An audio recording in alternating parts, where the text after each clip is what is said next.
आज दिल्ली में एमपी और छत्तीसगढ़ के नेताओं का जमघट लगा हुआ है। दोनों राज्यों के सभी बीजेपी लोकसभा सांसद वहां मौजूद है। सीएम डॉक्टर मोहन यादव और सीएम विष्णुदेव साय भी दिल्ली में ही मौजूद है और शपथ ग्रहण समारोह के लिए दिल्ली में सभी नेतागण का जमावड़ा लगा हुआ है। देखिए, मैं आपको बता दूं कि कल संसदीय दल की बैठक थी एनडीए की, उसमें यह फैसला लिया गया कि तीसरी बार प्रधानमंत्री नरेंद्र मोदी ही बनेंगे और 9 जून को उनका शपथ ग्रहण समारोह होने वाला है। तकरीबन 7:15 बजे ये शपथ ग्रहण समारोह आयोजित किया जाएगा, जिसको लेकर दिल्ली में तैयारियां भी शुरू हो गई है। दिल्ली को नो फ्लाइंग जोन में घोषित कर दिया है और इसी में दिल्ली में एमपी और छत्तीसगढ़ के नेता भी शामिल होने वाले हैं और इसी को देखते हुए छत्तीसगढ़ के नेता, मध्य प्रदेश के नेता, उनका जमघट लगा हुआ है देश की राजधानी दिल्ली में। दोनों राज्यों के सभी बीजेपी लोकसभा सांसद वहां मौजूद है। सीएम डॉक्टर मोहन यादव और सीएम विष्णुदेव साय भी दिल्ली में ही हैं और शपथ समारोह के लिए दिल्ली में सभी नेतागण वहां पर मौजूद है। मैं आपको बता दूं कि 9 जून यानी कि कल नमो की हैट्रिक लगने वाली है। नरेंद्र मोदी तीसरी बार वहां पर प्रधानमंत्री की शपथ लेंगे और शपथ ग्रहण समारोह में तमाम भारतीय जनता पार्टी के नेता तो मौजूद रहने ही वाले हैं, साथ ही साथ एनडीए के घटक दल के नेता भी वहां मौजूद रहेंगे। दिल्ली में एमपी और छत्तीसगढ़ के नेताओं का भी जमघट है। दोनों राज्यों के सभी बीजेपी लोकसभा सांसद वहां पर मौजूद है क्योंकि कल संसदीय दल की बैठक हुई थी। वहां पर मध्य प्रदेश के 29 सांसद पहुंचे थे, तो वहीं छत्तीसगढ़ के 11 में से 10 सीटों पर जीत दर्ज करने वाले सांसद भी दिल्ली में मौजूद हैं। उसी के साथ दोनों ही राज्यों के सीएम डॉक्टर मोहन यादव और सीएम विष्णुदेव साय भी दिल्ली में हैं। शपथ समारोह के लिए दिल्ली में है सभी नेता। शपथ ग्रहण समारोह कल होने वाला है। मेरे सहयोगी विवेक पांडे का रुख करूंगी, अधिक जानकारी के साथ जुड़ गए हैं मेरे साथ। विवेक, कल जो है बड़ा समारोह है, शपथ ग्रहण का समारोह है और उसको देखते हुए छत्तीसगढ़ और मध्य प्रदेश के तमाम आला नेता भी दिल्ली में पहुंचे हुए हैं। बिल्कुल, मध्य प्रदेश के मुख्यमंत्री मोहन यादव और दोनों डिप्टी सीएम सहित बाकी के मंत्री वहां ऑलरेडी मौजूद हैं। लेकिन एक बड़ी बात आपको बता दूं कि 29 के 29 सांसद मध्य प्रदेश के वो भी दिल्ली में ही हैं। कल जब एनडीए की दल की बैठक हुई थी तो तमाम सारे सांसद वहां मौजूद थे। प्रधानमंत्री नरेंद्र मोदी का अभिवादन स्वीकार किया और सबसे महत्वपूर्ण बात है कि बीजेपी के तमाम नेताओं को, करीब 400 से अधिक एमपी के नेता हैं, जिसमें पूर्व मंत्री, पूर्व सांसद और पूर्व विधायक हैं और जिला अध्यक्ष, इन तमाम नेताओं को दिल्ली बुलाया गया है। प्रधानमंत्री नरेंद्र मोदी कल जब शपथ लेंगे तो ये सारे नेता वहां मौजूद होंगे और आज से ही मध्य प्रदेश की जो तमाम सारे विधायक हैं उनका भी पहुंचने का सिलसिला जारी है। तो ये कहा जाए कि मध्य प्रदेश की तमाम बीजेपी के बड़े नेता, विधायक सभी दिल्ली में मौजूद हैं। छत्तीसगढ़ और मध्य प्रदेश के तमाम नेता पहुंचे हुए हैं। कल संसदीय दल की बैठक थी और 9 जून को शपथ ग्रहण समारोह होने वाला है, तो छत्तीसगढ़ और मध्य प्रदेश के तमाम नेता दिल्ली पहुंचे हुए हैं। इसी बीच दिल्ली में रायपुर से बीजेपी सांसद बृजमोहन अग्रवाल ने विस्तार न्यूज से खास बातचीत की है। उन्होंने कहा कि विधायक रहे या सांसद, जनता की सेवा करना ही मकसद है। और क्या कुछ कहा है उन्होंने, जरा सुनिए। दिल्ली में लगातार बैठकों का दौर जारी है और देखिए छत्तीसगढ़ के नेता भी दिल्ली पहुंच रहे हैं और हमारे साथ इस वक्त बृजमोहन अग्रवाल जी हैं, जो कि रिकॉर्ड मतों से रायपुर से विजय हुए हैं और लगातार छत्तीसगढ़ में भी वो हमेशा से रिकॉर्ड मतों से ही विधायक भी बनते आए हैं, लेकिन अब सांसद बन गए हैं, जिम्मेदारी अलग हो गई। निश्चित रूप से विधायक रहें या सांसद रहें, करना जनता की सेवा है, करना क्षेत्र का विकास है, करना अपने प्रदेश और देश के लिए काम करना है। आज बैठक थी संसदीय दल की, प्रधानमंत्री से भी आप लोगों की मुलाकात हुई होगी, क्या बातचीत हुई कुछ ऐसे? देखिए, पूरे एनडीए के सभी दलों ने मिलकर और बीजेपी के सभी सांसदों ने मिलकर मोदी जी को तीसरी बार प्रधानमंत्री बनाया है और 2 बार उन्होंने पूरे देश की तस्वीर और तकदीर को बदला है और आने वाला समय भारत को विश्व गुरु बनाने के लिए, विकसित भारत बनाने के लिए और देश का जो आम आदमी है, गरीब आदमी है, उसके जीवन में खुशहाली लाने के लिए मोदी जी काम करेंगे। अब देखिए शपथ ग्रहण होने वाला है और छत्तीसगढ़ से मंत्रिमंडल का भी अब जिक्र होने लगा है कि कौन मंत्री बनेगा। आपका नाम सबसे प्रमुखता से आ रहा है कि काफ़ी अनुभवी नेता है, संगठन का अनुभव है। अब मेरे बारे में तो निर्णय मैं करता नहीं हूँ, मेरे बारे में निर्णय संगठन करता है, केंद्रीय नेतृत्व करता है।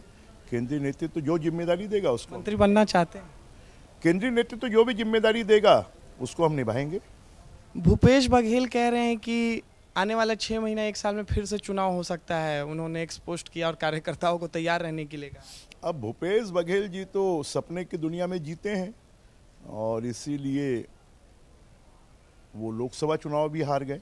बहुत बहुत शुक्रिया। बृजमोहन अग्रवाल हमारे साथ थे, जो फिलहाल छत्तीसगढ़ सरकार में मंत्री हैं और अब सांसद बन गए हैं और दिल्ली पहुंच गए हैं और कह रहे हैं कि विधायक रहे चाहे सांसद रहे या फिर मंत्री, करना तो जनता की सेवा है। कैमरा पर्सन दुर्गेश साहू के साथ अनमोल तिवारी, विस्तार न्यूज।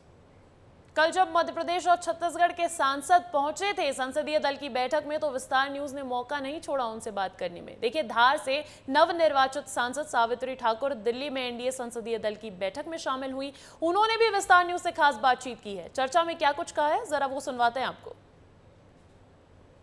धार से भाजपा की लोकसभा जीत कर आई हमारे साथ सावित्री ठाकुर जी हैं। आज प्रधानमंत्री नरेंद्र मोदी को तीसरी बार प्रधानमंत्री बनाने के लिए एनडीए गठबंधन ने पुनः अपना समर्थन दिया है। आप वहां पर थीं, क्या देख रही हैं और महिलाओं के हित में जिस तरीके से काम करी भारतीय जनता पार्टी? देखो, भारतीय जनता पार्टी ने मध्य प्रदेश में पहले से हमने 50% का आरक्षण देके महिला सशक्तिकरण को आगे बढ़ाने का काम किया है। अभी माननीय मोदी जी, नरेंद्र मोदी विश्व के नेता हमारे, उन्होंने महिलाओं के लिए नारी वंदन बिल पास करके महिलाओं को आगे बढ़ाने का काम किया और भारतीय जनता पार्टी शुरू से ही महिलाओं के पक्ष में रहती है। आज भारतीय जनता पार्टी की सरकार में माननीय मोदी जी ने भी आज कहा है कि हमने सबसे ज़्यादा महिलाओं को टिकट दिए हैं और चुन के भी आई है महिलाएं, तो महिलाओं पे ज़्यादा विश्वास किया है और मतदाता महिलाओं ने भी इस बार मोदी जी को ज़्यादा वोट दिए। मोदी कैबिनेट में महिलाओं का कितना प्रतिनिधित्व चाहती हैं या आप लोगों का कुछ ऐसा हुआ? नहीं, ये पार्टी का निर्णय होता है, संगठन का निर्णय। हमारा इसमें कोई ये नहीं, किसको देंगे किसको नहीं देगा वो उनका निर्णय है। धार में देखा गया कि बीते विधानसभा चुनाव में नतीजे कुछ और रहे। लोकसभा में आप 2,18,000 मतों से जीत कर आ रही हैं। क्या मुद्दा रहा है ऐसा कि? देखो, ये राष्ट्रहित देश के चुनाव हैं और विधानसभाओं में बहुत सारे मुद्दे होते हैं, लोकल लेवल का वो होता है।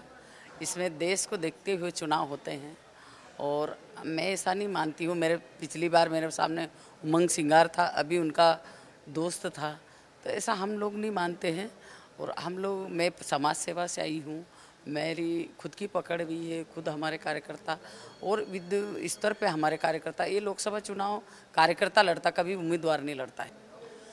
तो ये थी सावित्री ठाकुर जो कि धार से सांसद हैं और ये कह रही कि महिलाओं के हित में प्रधानमंत्री ने जिस तरीके से काम किया और राष्ट्र हित के मुद्दे पर ये पूरा चुनाव लड़ा गया, तभी संभव हो पाया है कि तीसरी बार प्रधानमंत्री के तौर पर नरेंद्र मोदी शपथ लेने जा रहे हैं। कैमरा पर्सन मुकेश के साथ अंचल शुक्ला, विस्तार न्यूज़। छत्तीसगढ़ में मीसा बंदियों को फिर मिलेगी सम्मान निधि। सरकार ने बजट आवंटन आदेश किया है जारी।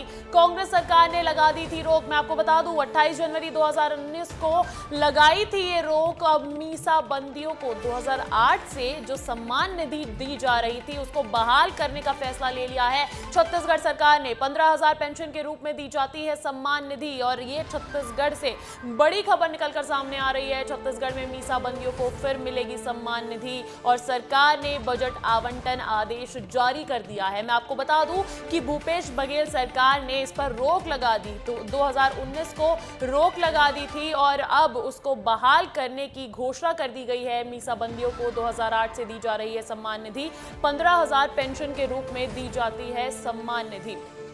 और अब इस खबर पर अधिक जानकारी के साथ जुड़ गए हैं मृगेंद्र पांडे जी, मेरे सहयोगी रायपुर से। मृगेंद्र जी, सम्मान निधि दी जाती है मीसा बंदियों को, लेकिन हमने देखा है कि कांग्रेस शासित राज्य जो है, भले मैं राजस्थान की बात कर लूं या इससे पहले छत्तीसगढ़ की भी बात कर लूं, तो वहां पर रोक लगा दी गई थी। लेकिन अब जहां सीएम विष्णुदेव साय का पहले ही बयान आ चुका था, उन्होंने ऐलान कर दिया था कि मीसा बंदियों को सम्मान निधि फिर से बहाल कर दी जाएगी और अब ये नई अपडेट निकलकर सामने आ रही है।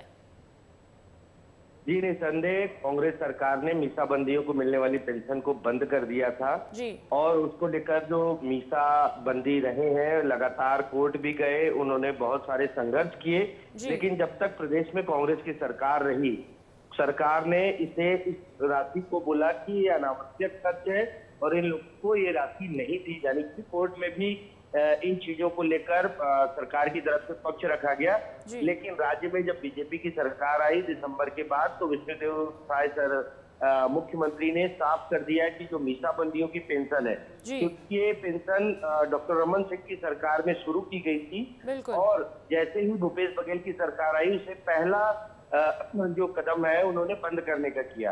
बिल्कुल, मीसाबंदियों को मिलने वाली ये जो सम्मान निधि है, इस पर सियासत तो होती आई है, लेकिन हमने देखा था कि शिवराज सिंह चौहान जब मध्य प्रदेश में थे उन्होंने इजाफा किया था इस पेंशन में। तो क्या 15,000 की राशि जो है ये पेंशन की, उसमें कोई इजाफा छत्तीसगढ़ में भी देखने को मिल सकता है?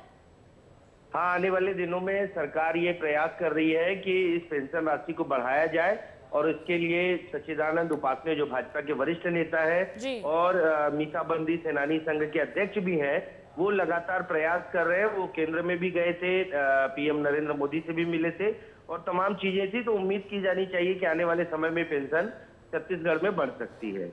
ठीक है, बहुत बड़ी खुशखबरी मीसाबंदियों के लिए ये मिल रही है छत्तीसगढ़ सरकार की तरफ से। बहुत बहुत शुक्रिया मृगेंद्र जी तमाम जानकारी के लिए।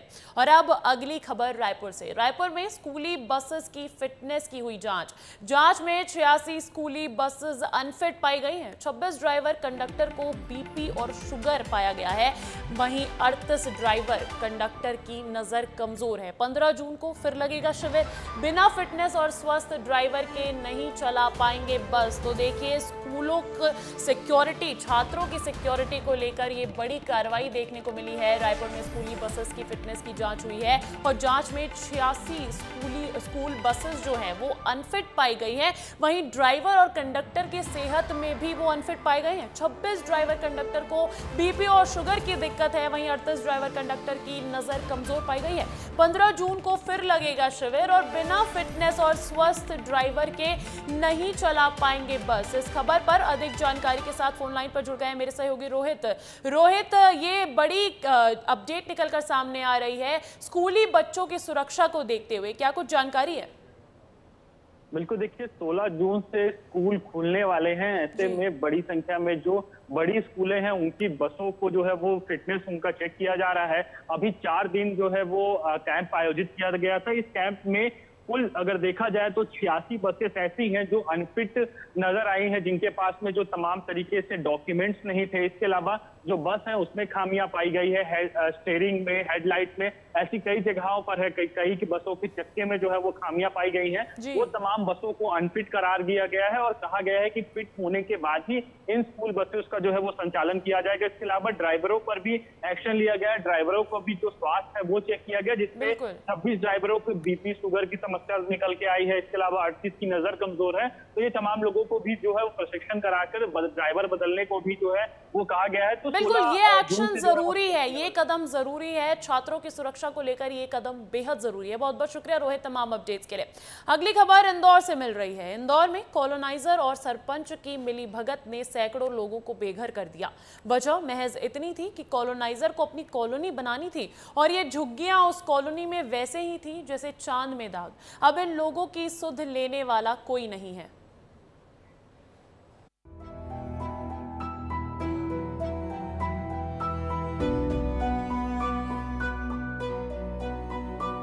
अपने टूटे आशियानों के बाहर खड़ी ये महिलाएं और बच्चे तेज गर्मी में खुले आसमान के नीचे रहने को मजबूर हैं। मजबूरी का आलम यह है कि ना तो इनके पास रहने के लिए चार दीवारी है और ना ही खाने के लिए अनाज।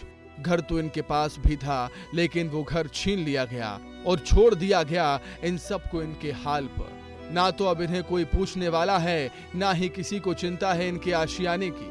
ये लोग रहते हैं इंदौर उज्जैन के हाईवे पे आने वाले गांव नोदिया में। ये कहानी है कॉलोनाइजर दम्मानी और मंगल की, जो अपनी जमीन पर कॉलोनी बनाना चाहते थे, लेकिन 2 दर्जन से अधिक झुग्गियां इसमें रोड़ा बन रही थी। लिहाजा कॉलोनाइजर ने गांव के सरपंच संजय कुमावत से सेटिंग कर सभी झुग्गियों पर बुलडोजर चलवा दिया। पीड़ित परिवारों ने आरोप लगाया कि नोटिस दिए बिना ही टीम भारी पुलिस फोर्स लेकर मकान तोड़ने पहुंच गई थी। उन्हें अपने मकानों में से सामान तक नहीं निकालने दिया गया और मकान के साथ सामान भी तोड़ दिए गए। समय बिल्कुल भी नहीं मिला सर हमको, ना 5 मिनट का समय दिया और जैसे मकान तोड़े ऐसे कॉलोनी वालों ने चुन्ना डाल दिया और अंकल। यहाँ रह रहे लोगों को गांव की शासकीय भूमि पर 2016 में सभी सरकारी खानापूर्ति कर पट्टे दिए गए थे। इस समय इनके पास खुद के मकान नहीं थे। इस वजह से सरपंच ने इन्हें पट्टे देने की मांग की थी। जिस पर तत्कालीन कलेक्टर ने अनुमति दी थी, लेकिन जब इन महिलाओं ने पट्टे की कॉपी दिखाई तो वो भी कार्रवाई करने आई टीम ने फाड़ दी। महिलाओं ने आरोप लगाया कि यहाँ से मकान नहीं हटाने के एवज में सरपंच द्वारा प्रति मकान 2 लाख रुपयों की मांग की जा रही थी। उसे रुपए नहीं दिए तो मकान तोड़वा दिए। सरपंच पैसे मांगता था, 2-2 लाख रुपए दे दो, तो हमने नहीं दिया, तो उन कॉलोनी वाला से पैसा लेने इनने हमारा मकान तोड़ दिया। सरपंच ने जब बिना किसी सूचना के मकान तोड़ दिए तो लोग क्षेत्रीय विधायक और मंत्री तुलसीराम सिलावट के पास पहुंचे, लेकिन वहां भी उन्हें कोई मदद नहीं मिली। इसके बाद तहसीलदार और कलेक्टर से भी शिकायत की, लेकिन वहां भी कुछ हासिल नहीं हुआ। किसी ने नहीं सुनवाई की। कहाँ गए थे? तुलसी भैया के पास गए थे पहले, फिर कलेक्टर ऑफिस भी गए थे, उज्जैन भी गए थे, लेकिन सुनवाई कहीं भी नहीं हुई।